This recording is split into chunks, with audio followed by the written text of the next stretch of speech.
আজকে আমি পিঠা খাবো। এখানে অনেকগুলো পিঠা বানিয়ে হয়েছে।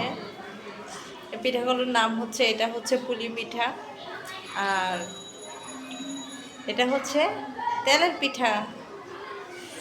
কারা কারা পিঠা খেতে পছন্দ করে অবশ্যই কমেন্ট করে জানাবেন।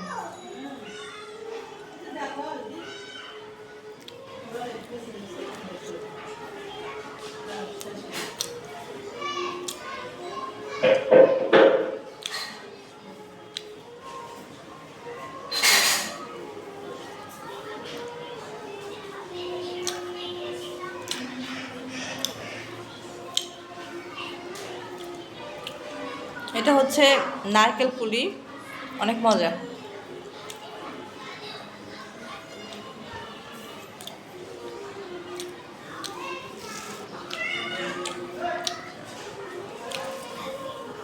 বেশিরভাগ মানুষই মনে করে যে শুধু গ্রামে থাকলেই নাকি শাক সবজি সব কিছু নিজে গাছ লাগিয়ে তারপর সেখান থেকে খাওয়া যায়।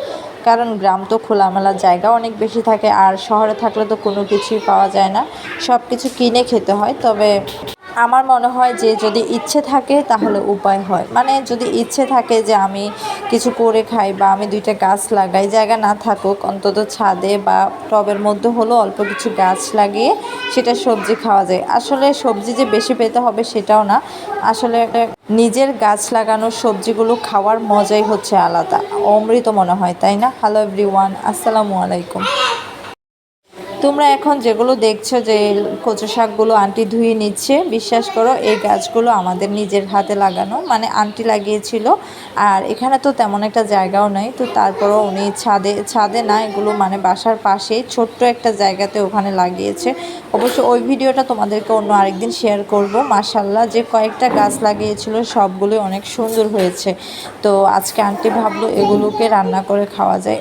বাসায় যেহেতু ইলিশ মাছ ছিল, আর ইলিশ মাছের মাথা দিয়ে কচু শাক রান্না কিন্তু অনেক বেশি মজা, বাসার সবাই সেটা খেতে খুবই পছন্দ করে। আজকে আবার বাসার বাজারের সাথে কলমি শাকটাও কিনে নিয়ে এসেছে, জানতো না যে আজকে বাসায় শাক মানে কচু শাকটা ওঠানো হয়েছে, যদি জানতো তাহলে আর কচু শাক কলমি শাকটা আনতো না। তো যাই হোক, যেহেতু নিয়ে এসেছে আজকে এটাকে ভাজি করবে। আর এদিকে ছোট ছোট করে আলু কেটে নিয়েছে। এই ছোট মাছটাকে আলু তারপর বেগুন টমেটো দিয়ে যদি হাতে মাখিয়ে রান্না করা হয় তাহলে অসাধারণ লাগে খেতে। অবশ্য ছোট মাছের তরকারি প্রায় বেশিরভাগ মানুষই এভাবে রান্না করে, হাতে মাখিয়ে। আমার মনে হয় যে কোনো ছোট মাছটা যদি হাতে মাখিয়ে রান্না করা হয় তাহলে কিন্তু অনেক বেশি মজা হয়। যাই হোক, আন্টি এগুলো ধুইতে গিয়ে ওনার হাতে অলরেডি কাঁটা ঢুকে গিয়েছে। কাটা মাছ কি আর করার, যদি খেতে হয় একটু তো ভালো করে পরিষ্কার করে নিতেই হবে।